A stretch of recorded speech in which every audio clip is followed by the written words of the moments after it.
Hai semuanya, saya di sini ingin menyampaikan bahwa sekarang telah hadir inovasi untuk layanan masyarakat berbasis elektronik, yaitu e-health. E-health mempunyai 3 tool utama. Pertama, konsultasi dokter.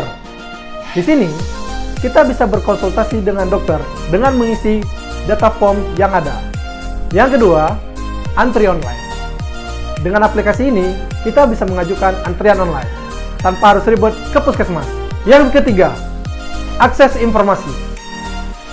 Di sini, kita juga dapat mengakses berbagai informasi dari jadwal dokter, informasi puskesmas, dan banyak hal yang lainnya. Banda Aceh sebagai Smart City telah mengembangkan aplikasi kesehatan untuk meningkatkan kesehatan masyarakat. Masyarakat sehat, Banda Aceh gemilang.